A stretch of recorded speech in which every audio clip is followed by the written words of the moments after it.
Halos mag-aalas 12 na ng gabi ang nangyaring ito. Napaka-blessed pa rin namin dito. Ayan, walang iba, ang aming boss dito ay si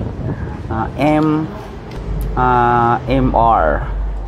Ayan, sa bawat higop, sarap ng linamnam ng lomi. Ayan guys, napakasarap talaga ng lomi dito sa Lomi House. Kaso mayroon lang akong concern na medyo patama sa kanila. Humigop ka muna boss. Yan, sarap. Yan. Benok, higop muna. Yan. Yan. Ikaw Ken, maglagay ka muna ng paminta. Parang napadami yung paminta. Ayan, ang comment ko lang dito sa Lomi House na to, napakababagal ng crew. Talagang gugutumin ka muna bago dumating ang order.